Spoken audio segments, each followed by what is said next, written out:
Hello दोस्तों, आप सभी को मेरा नमस्कार। मैं अंकित शुक्ला एक बार पुनः आप सभी लोगों का स्वागत करता हूं आपके अपने चैनल स्टडी विद अंकित में। तो दोस्तों, आज का हमारा टॉपिक है समास। समास किसे कहते हैं, इसका अर्थ क्या है, इसकी परिभाषा क्या है, इसके भेद कितने होते हैं, इसका उदाहरण क्या है, और लास्ट में एक थोड़ा सा क्या है अभ्यास प्रश्न है इसी से रिलेटेड। तो आज हम पढ़ेंगे समास और इसके प्रकार के बारे में। ठीक है, तो हम जानते हैं समास होता क्या है। तो समास संक्षिप्तीकरण को समास कहते हैं। दूसरे शब्दों में समास संक्षेप करने की एक प्रक्रिया है। दो या दो से अधिक शब्दों का परस्पर संबंध बताने वाले शब्दों अथवा कारक चिन्हों का लोप होने पर उन दो अथवा दो से अधिक शब्दों के मेल से बने एक स्वतंत्र शब्द को समास कहते हैं। ठीक, उदाहरण दया का सागर, इसका जब सामासिक पद होगा वो क्या होगा, दया सागर। अब इसका कहने का मतलब क्या है कि दो या दो से अधिक शब्दों को जब हम संक्षेप करके लिखते हैं तो उसको हम क्या बोलते हैं, सामासिक पद या समास बोलते हैं। ठीक है, उसको जो दो या दो से अधिक जो शब्द होते हैं उसको जब हम संक्षेप करके लिखते हैं तो जो नया शब्द हम लिखते हैं उसके लिए वो क्या होता है, सामासिक पद या फिर समस्त पद बोलते हैं उसको। ठीक है, तो इसी को हम क्या बोलते हैं, समास बोलते हैं। और जो समासिक पद होता है उसका जब हम विग्रह करके लिखते हैं तो उसको हम बोलते हैं समास विग्रह। जब उन शब्दों को जिनको हम समासिक पद के रूप में मतलब बदलते हैं तो उनको जब हम बदलते हैं तो क्या होता है, जो उसमें कारक चिन्ह होते हैं उनका लोप हो जाता है। वो जो कारक चिन्ह होते हैं वो गायब हो जाते हैं। ठीक है, वो उसमें छिप जाते हैं। अब जैसे ये उदाहरण देखिए, इसमें क्या लिखा है, दया का सागर। दया का सागर, तो इसमें का क्या है, का इसमें जो है वो कारक चिन्ह है।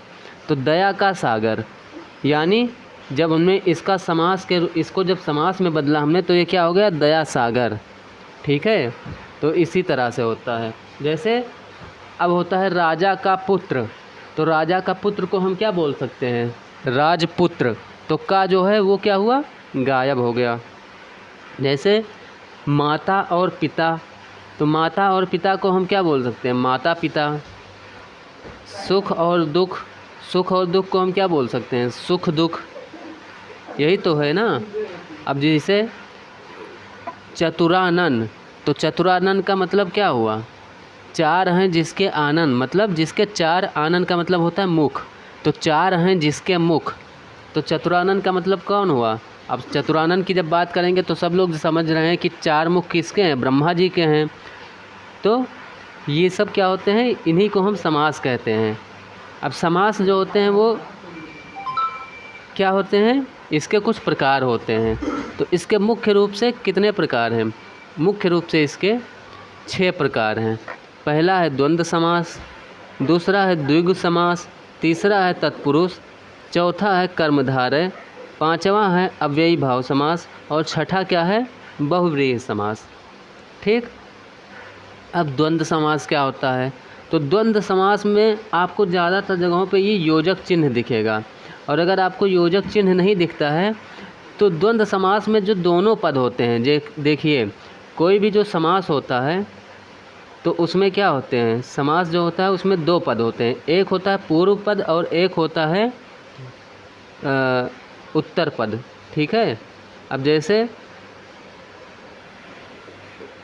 चतुरानन, ठीक है, चतुरानन, तो चतुरानन में क्या होगा, चतुरानन में जो है ये चतुर जो है वो क्या है, पूर्व पद है, और आनन जो है वो क्या है, उत्तर पद है।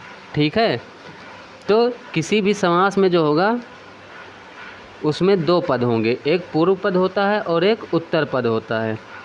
तो किसी में पूर्व पद प्रधान होता है, किसी में उत्तर पद प्रधान होता है, किसी में दोनों पद प्रधान होते हैं, किसी में कोई पद प्रधान नहीं होता है। ठीक है, तो इसी तरह से ये क्या होते हैं, इनके जो भेद होते हैं वो एक दूसरे से अलग होते हैं। ठीक, तो अब हम जानते हैं कि द्वंद्व समास में क्या होता है।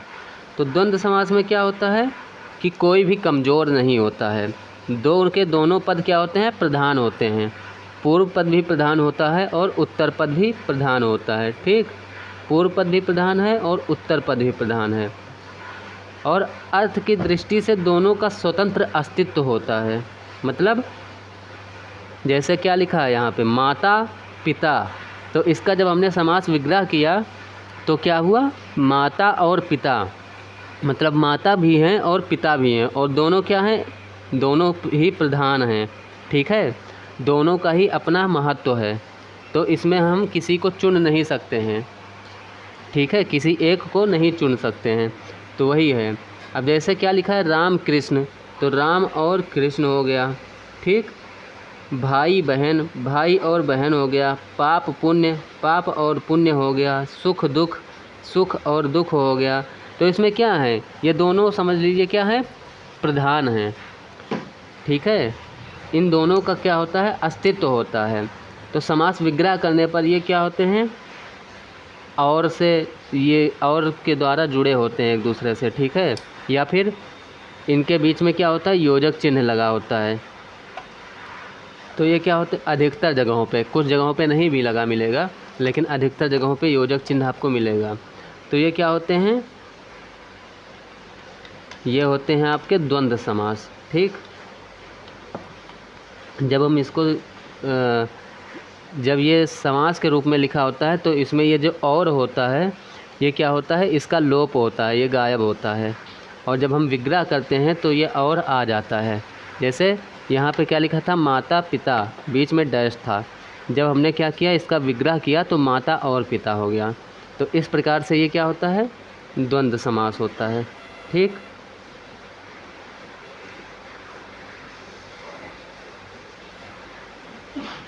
अब आपका अगला कौन सा है, द्विग समास। ठीक है, अगला आपका है द्विग समास।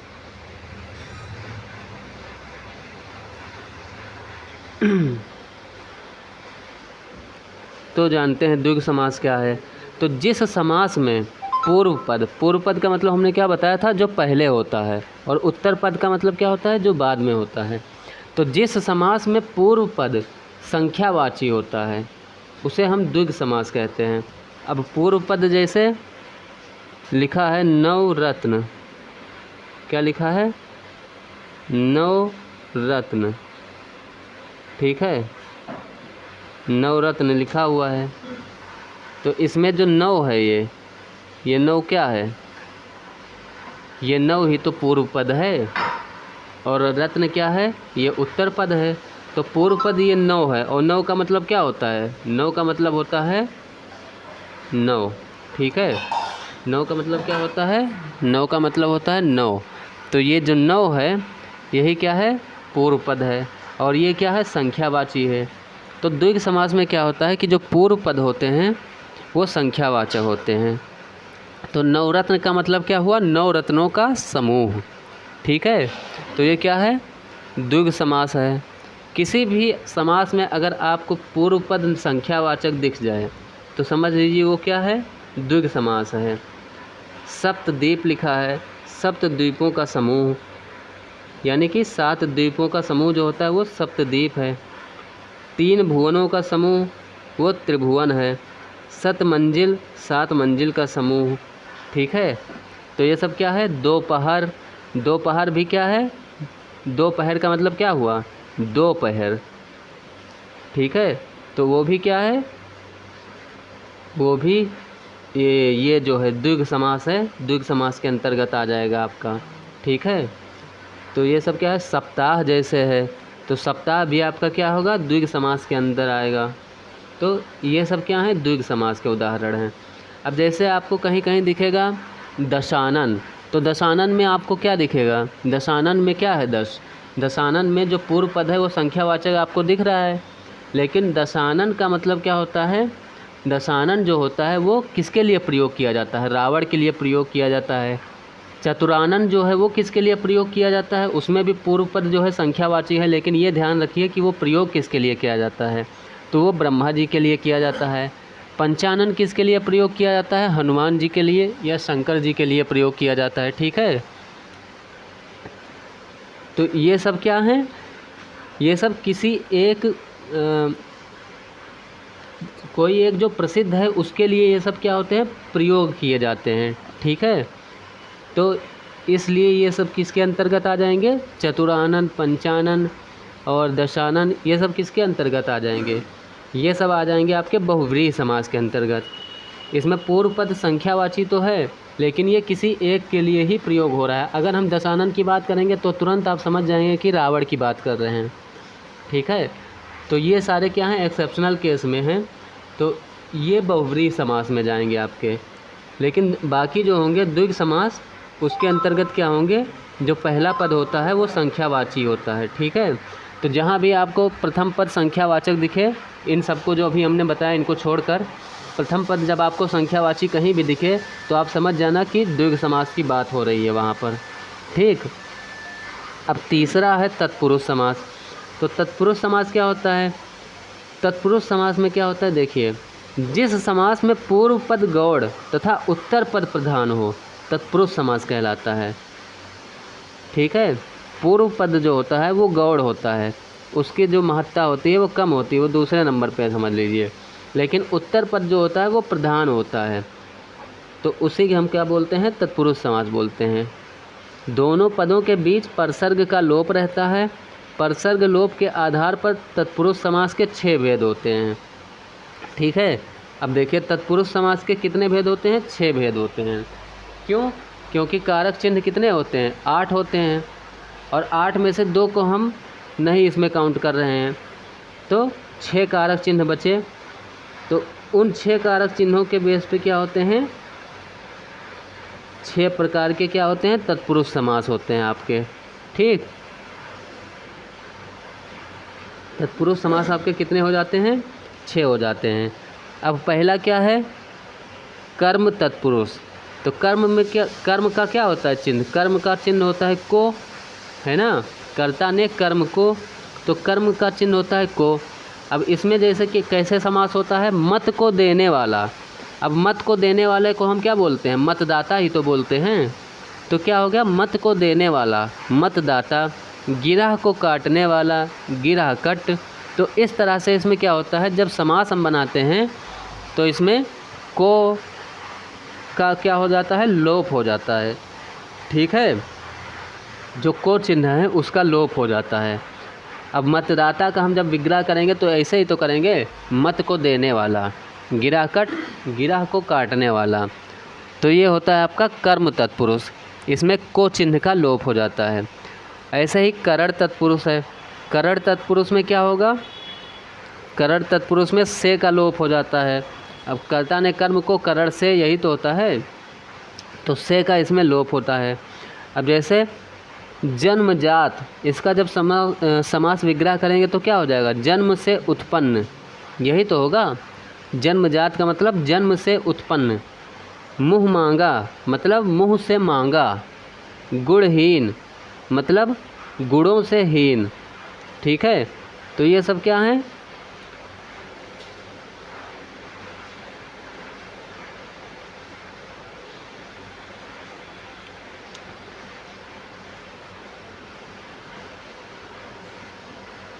कहाँ चला गया यार? हाँ ठीक है। तो गुण से हीन, ठीक है। गुण से गुणहीन, गुणहीन का मतलब क्या हुआ? गुणों से हीन, ठीक है। तो ये सब क्या थे? ये सब थे करण तत्पुरुष, ठीक। अब आ रहा है अगला संप्रदान। तो संप्रदान में आपका क्या हो जाएगा? संप्रदान का चिन्ह क्या होता है? के लिए। संप्रदान का चिन्ह यही तो होता है। संप्रदान जो कारक है उसका चिन्ह क्या होता है? के लिए, ठीक। अब हथकड़ी, हथकड़ी का जब हम समास विग्रह करेंगे तो क्या हो जाएगा? हाथ के लिए कड़ी। तो देखिए, विग्रह करने पे के लिए आ रहा है ना, विग्रह करने पे के लिए आ रहा है ना, तो ये क्या हो जाएगा? संप्रदान में चला जाएगा। अब जैसे सत्याग्रह, तो सत्य के लिए आग्रह, तो ये भी क्या है? संप्रदान है आपका। युद्ध भूमि, तो युद्ध के लिए भूमि, तो ये भी क्या हो गया? संप्रदान में चला गया आपका। इसी तरह से क्या होगा? अपादान तत्पुरुष होगा। तो अपादान का चिन्ह क्या होता है? से, लेकिन अलग होने के अर्थ में, ठीक है। अब इसमें क्या होगा? धनहीन, धन से हीन, भयभीत, भय से भीत, तो ये क्या हो जाएगा, ये अपादान में चला जाएगा आपके। ठीक। अब संबंध तत्पुरुष है। संबंध में क्या होगा, जहाँ संबंध हमें दिखाई दे, जैसे प्रेम सागर, तो प्रेम का सागर हो जाएगा ये। ठीक है। दिनचर्या, दिन का चर्या। भारत रत्न, भारत का रत्न, ये जो रत्न है इसका संबंध भारत से है। और ये कौन बता रहा है, का जो है कारक चिन्ह जो का है वो ये संबंध बता रहा है। तो भारत का रत्न मतलब भारत रत्न हुआ। दिन का चर्या मतलब दिनचर्या हुआ। प्रेम का संबंध जो है वो सागर से है। तो ये कौन बता रहा है, ये जो का इसके बीच में लगा हुआ है कारक चिन्ह वो बता रहा है। तो प्रेम का सागर मतलब प्रेम सागर हुआ। तो ये क्या है, ये संबंध तत्पुरुष में चला गया। अब है आखिरी तत्पुरुष का कौन सा, अधिकरण। अधिकरण में क्या होता है, में, पर, ये सब कारक चिन्ह जो होते हैं ये प्रयोग किए जाते हैं। तो अधिकरण का कैसे होता है, नीत निपुण। अब नीत निपुण मतलब क्या हुआ, नीत जो है नीति में निपुण है। ठीक है, तो वही तो नीति निपुण है। तो नीति में निपुण मतलब नीति निपुण हुआ। आत्मविश्वास, आत्मविश्वास का जब विग्रह करेंगे तो क्या होगा, आत्मविश्वास मतलब अपने ऊपर विश्वास, स्वयं पर विश्वास। ठीक है। घुड़सवार मतलब क्या हुआ, घोड़े पर सवार। तो ये सब हो जाएगा। ठीक। तो ये क्या था अभी तक, ये तत्पुरुष समास था। और तत्पुरुष समास में क्या होता है, तत्पुरुष समास में जो उत्तर पद होता है वो प्रधान होता है। अब जैसे राजपुत्र, राजपुत्र हमने लिखा। ठीक, ये लिखा राजपुत्र। इसका जब हमने विग्रह किया तो क्या हुआ, राजा का पुत्र, यही तो हुआ, राजा का पुत्र। ठीक। अब देखिए यहाँ पर बात किसकी हो रही है, पुत्र की ही बात हो रही है ना। भले वो राजा का पुत्र है लेकिन बात तो पुत्र की हो रही है। तो इसीलिए ये जो पुत्र है ये प्रधान हो गया आपका। ठीक है। तो यहाँ पर क्या है, पुत्र ये है उत्तर पद, तो यही आपका क्या हो गया, प्रधान हो गया। और ये जो राज है ये आपका गौड़ हो गया। ठीक है, ये आपका क्या हो गया, गौड़ हो गया, और ये आपका प्रधान हो गया। तो जो ये राजपुत्र है इसमें क्या प्रधान है, जो पुत्र है वो प्रधान है। क्यों, क्योंकि वो उत्तर पद है और बात यहाँ पे पुत्र की हो रही है, इसलिए प्रधान हो गया। अब जैसे हथकड़ी है, हमने यहाँ पर बताया था हथकड़ी। तो हथकड़ी का जब हम समास विग्रह कर रहे हैं तो हाथ के लिए जो कड़ी है उसके बात कर रहे हैं। ठीक है। तो हम हथकड़ी में बात किसकी कर रहे हैं, जो मुख्य है वो क्या है, कड़ी है। जो मुख्य है वो कड़ी है। भले वो हाथ में लगेगी, हाथ के लिए है, लेकिन है तो वो कड़ी ना। तो जो कड़ी शब्द है वो क्या हो गया, वो मुख्य हो गया। ठीक है, जो कड़ी है वो मुख्य हो गया। अब जैसे यहाँ पर देख लीजिए, ये क्या है, घुड़सवार लिखा है। ठीक, ये घुड़सवार जो लिखा है इसमें देख लीजिए, घुड़सवार जो लिखा है इसमें इसका जब हम विग्रह करेंगे तो क्या होगा, घोड़े पर सवार।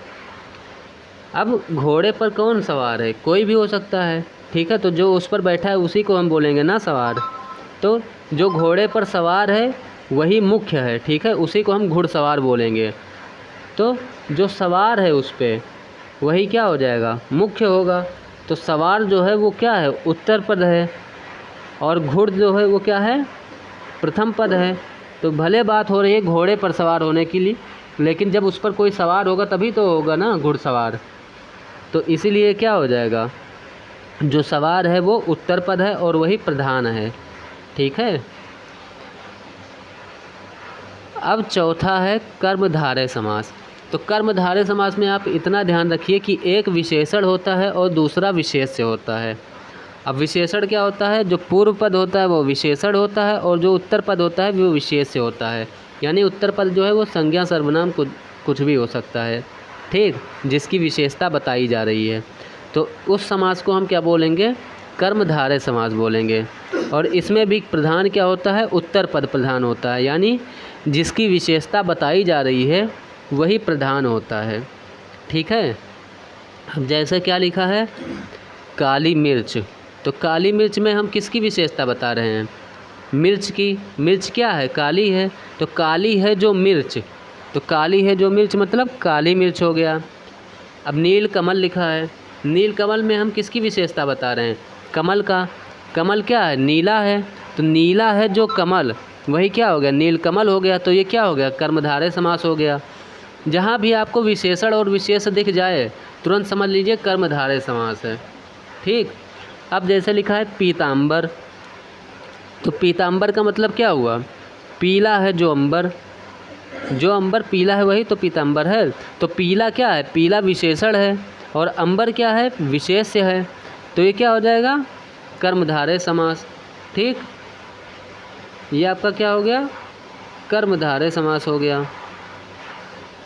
अब अगला जैसे लिखा हुआ चंद्रमुखी, तो चंद्रमुखी क्या है, चंद्र के समान मुख वाली, मतलब कोई है जिसकी तुलना चंद्र के समान मुख वाले से किया जा रहा है, मतलब चंद्रमा से, जिसके मुख की तुलना जो है वो चंद्रमा से की जा रही है। ठीक है। जैसे सुना ही होगा आप लोगों ने कि बहुत लोग कहते हैं तुम तो चांद की तरह खूबसूरत हो, तुम कहो तो तुम्हारे लिए चांद तारे तोड़ लाएं, चांद में तो दाग हैं लेकिन तुम्हारे अंदर तो दाग ही नहीं है। तो ये सब क्या है, ये सब चंद्रमा से तुलना की जा रही है। ठीक है, तुम चांद से ज़्यादा खूबसूरत हो, ये वो दुनिया भर का जो होता है, तो सुने ही होंगे। तो ये क्या है, ये चांद से तुलना की जा रही है। तो यहाँ पर क्या हो गया, यहाँ पर भी हो गया आपका ये कर्मधारय समास। ठीक है। सद्गुण जो है, सद्गुण मतलब सद है जो गुण, तो ये भी क्या हो गया, कर्मधारय समास हो गया। महात्मा जो है, महान है जो आत्मा, ठीक है, तो ये क्या हो गया, महान क्या है, महान एक क्या है, विशेषण है। सद क्या है, सद एक विशेषण है। ठीक है, तो ये सब किसके अंतर्गत आ गए, ये सब आ गए आपके कर्मधारय समास के। जहाँ पर विशेषण और विशेष की बात हो रही है, या जहाँ पर आपका उपमेय, उपमान, उपमेय, इस सब का बात हो रहा है, किसी से उपमा की जा रही है आपकी, किसी से तुलना की जा रही है आपकी, तो वो किसके अंदर आ जाएगा, वो आपका आ जाएगा कर्मधारय समास के अंतर्गत। ठीक। अब है अव्ययी भाव समास। तो अव्ययी भाव समास क्या है, जिस समास में पूर्व पद अव्यय हो, ठीक है, जिस समास में पूर्व पद अव्यय हो, अव्ययी भाव समास कहलाता है। जैसे यथास्थान, अब यथास्थान का मतलब क्या हुआ, स्थान का स्थान के अनुसार। ठीक। तो पूर्व पद जो है इसमें यथा, पूर्व पद यथा ही तो है, इसमें पूर्व पद क्या है, यथा है।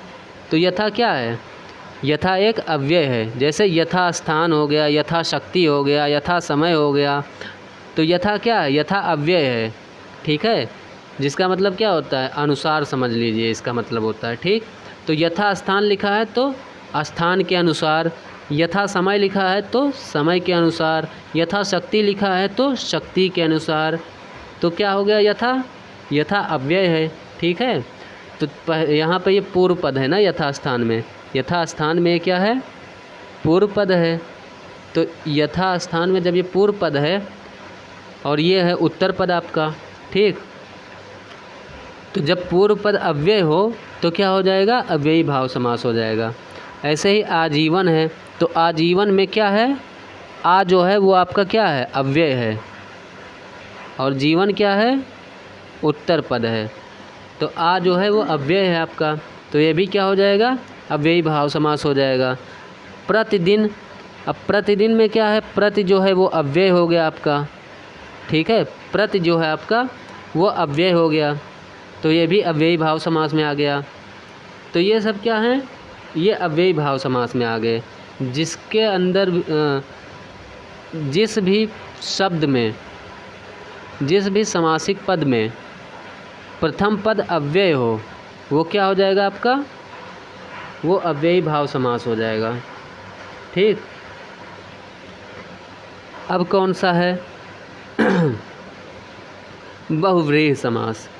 तो बहुव्रीहि समास अभी हमने बीच में भी बताया था थोड़ा सा, कि बहुव्रीहि समास में क्या होता है, जो दोनों पद होते हैं वो क्या होते हैं, वो दोनों ही पद प्रधान नहीं होते हैं, ठीक है, लेकिन जो तीसरा पद उन दोनों से मिलकर बनता है वो प्रधान होता है। उसी को हम क्या बोलते हैं, उसको हम बोलते हैं बहुव्रीहि समास।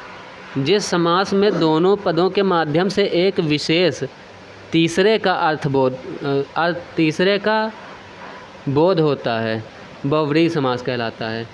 ठीक, जैसे जो शब्द वहाँ पर लिखे हैं उनका जो वास्तविक मीनिंग है उससे मतलब नहीं है, बल्कि वो जिसके लिए प्रयुक्त किया जा रहा है मतलब उससे है, तो वो क्या हो जाएगा, बहुव्रीहि समास। जैसे नीलकंठ, तो नीलकंठ का मतलब क्या हुआ, जो कंठ नीला है, नीलकंठ का मतलब यही तो हुआ कि जिसका कंठ नीला है। अब नीलकंठ का मतलब हुआ नीला कंठ, और नीला कंठ किसका था, ये प्रयोग किसके लिए होता है, भगवान शिव के लिए होता है, क्योंकि उनका जो कंठ है वो क्या है, नीला है, तो ये हमेशा उनके लिए प्रयोग होता है। तो नीलकंठ की जब बात होती है तो हमेशा की इसकी बात हो जाती है शिव जी की, तो इसलिए क्या हो गया, बहुव्रीहि समास। ये किसी एक के लिए प्रयोग हो रहा है। लंबोदर, अब लंबोदर का मतलब क्या होता है, लंबा उदर है जिसका, तो लंबा उदर किसके लिए प्रयोग होता है, गणेश जी के लिए, तो ये क्या हो गया आपका, ये भी आपका चला गया किसमें, बहुव्रीहि समास में। ऐसे ही गिरिधर है, तो गिरिधर का मतलब क्या हुआ, गिरी को धारण करने वाले, और गिरी को किसने धारण किया था। अब वैसे तो देखा जाए तो कोई भी गिरी को धारण कर सकता है ना, लेकिन ये प्रयोग किसके लिए होता है, गिरी को धारण करने वाला, तो कौन धारण किया था, श्री कृष्ण जी धारण किए थे, तो इसलिए किसके लिए प्रयोग हो रहा है, श्री कृष्ण जी के लिए। अब मक्खी चूस का वास्तविक मीनिंग क्या होता है, मक्खी चूस मतलब जो मक्खी को चूसता हो या मक्खी को चूसने वाला, यही तो हुआ, लेकिन यह प्रयोग किसके लिए होता है, तो इसका मतलब क्या होता है, इसका मतलब होता है कंजूस व्यक्ति, ठीक है। तो जब जो शब्द लिखा हुआ है वो अपना अर्थ छोड़कर किसी तीसरे शब्द का अर्थ दे, ठीक है, जो शब्द लिखा हुआ है वो अपना अर्थ छोड़कर किसी तीसरे का अर्थ दे या किसी तीसरे के अर्थ के लिए प्रयोग किया जाए, तो उसको हम क्या बोलेंगे, बहुव्रीहि समास। समझ में आया। जैसे अभी हमने बताया था चतुरानन, तो चतुरानन में क्या है, चतुरानन मतलब हर वो चीज़ हो जाए, हर वो इंसान या भगवान हो जाएंगे जिसके 4 मुख हैं, ठीक है, लेकिन ये प्रयोग किसके लिए होता है, ये प्रयोग होता है किसके लिए, ब्रह्मा जी के लिए। क्यों, क्योंकि उनके 4 मुख हैं, ठीक, तो वो उनके लिए प्रयोग होता है। तो जब चतुरानन की बात होगी तो हम समझ जाएंगे कि हाँ ब्रह्मा जी की बात हो रही है, ठीक है। ऐसे ही दशानन, दशानन किसके लिए प्रयोग होगा, तो दशानन रावण के लिए प्रयोग होता है, ठीक है। तो ये जो 10 है आनन, ये अपना दोनों अर्थ छोड़कर ये जो प्रयोग हो रहा है ये रावण के लिए हो रहा है, तो इसका हम समास विग्रह कैसे करेंगे, 10 है आनन जिसके अर्थात रावण, ठीक है, इसका समास विग्रह इस तरह से होगा। 4 हैं आनन जिसके अर्थात ब्रह्मा जी, ठीक है, तो इस तरह से इसका जो होगा वो समास विग्रह होगा। तो ये किसके अंतर्गत आ जाएंगे, ये बहुव्रीहि समास के अंतर्गत आ जाएंगे, ठीक। अब देखिए थोड़े से इसमें क्या हैं, अभ्यास प्रश्न हैं, उनको देख लेते हैं।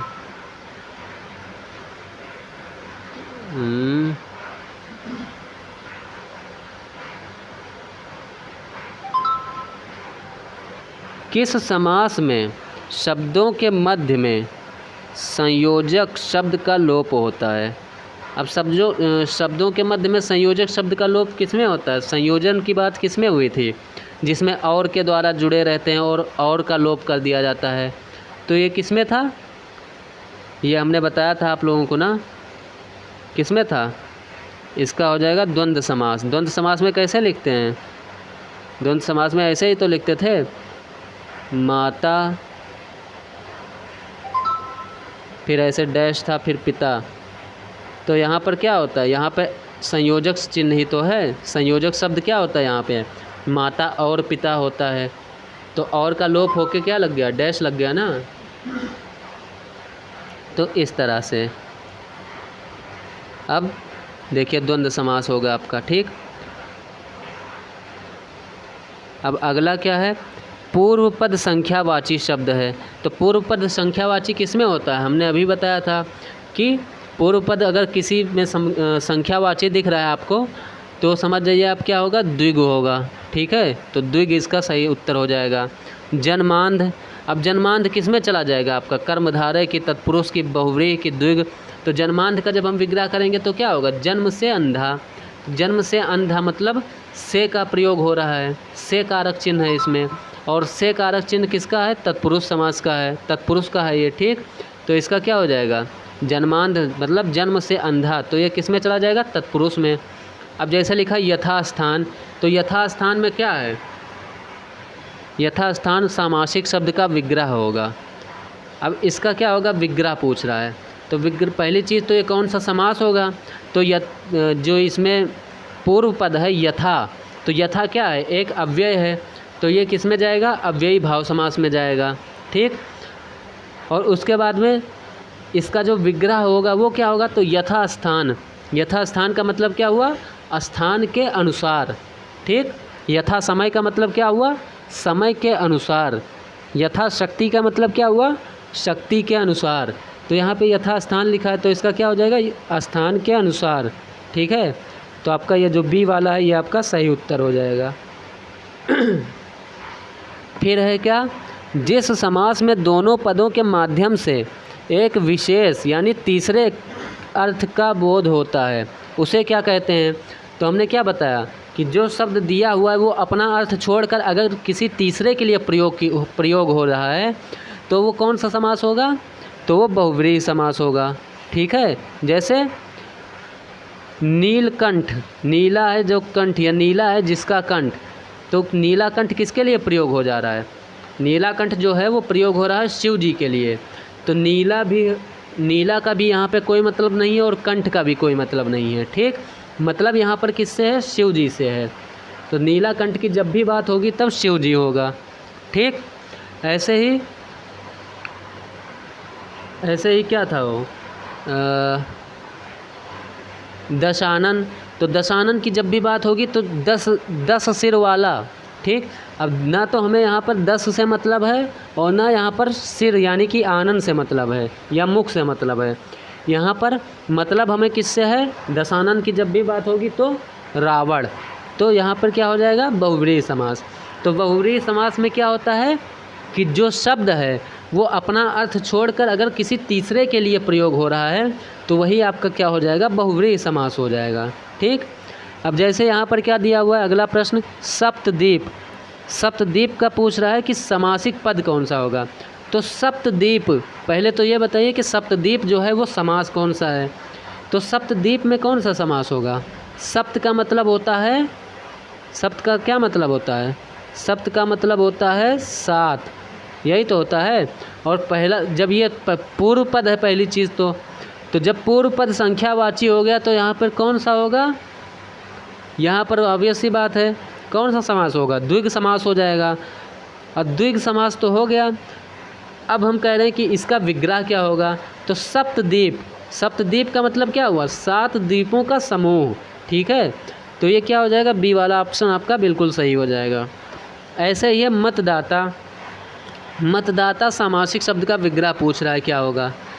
अब मतदाता जो दिया हुआ ये कौन सा समास होगा? पहली चीज़ तो ये, तो मतदाता जो है वो क्या है? मत को देने वाला। जब इसका विग्रह करेंगे तो यही होगा ना, मत को देने वाला। तो ये किस में चला जाएगा? ये चला जाएगा आपका तत्पुरुष समास में। पहला चीज़ तो ये, तो तत्पुरुष समास में ये चला गया। दूसरा चीज़ क्या है? मत को देने, इसका जो विग्रह होगा वो क्या हो जाएगा? मत को देने वाला।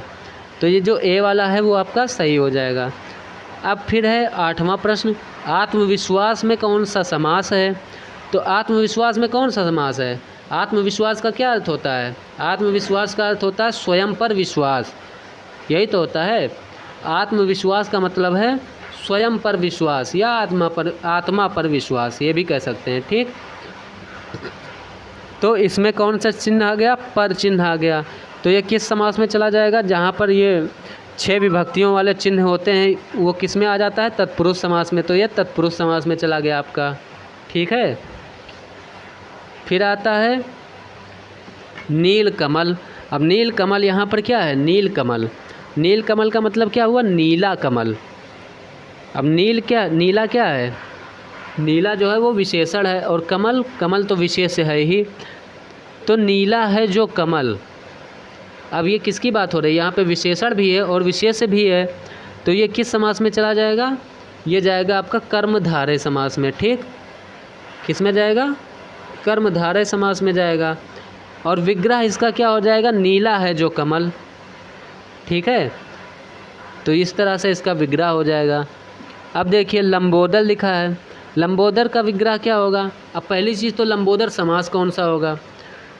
तो लंबोदर कौन सा समास होगा? लंबोदर किसके लिए प्रयोग किया जाता है? तो लंबोदर हमेशा गणेश जी के लिए प्रयोग किया जाता है। अब इसका विग्रह क्या होगा? तो विग्रह इसका हो जाएगा लंबा है उदर जिसका, या लंबा उदर है जिसका। ठीक है, यही तो होगा, लंबा उदर है जिसका, अर्थात गणेश जी।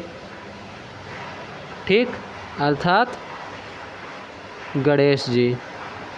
ठीक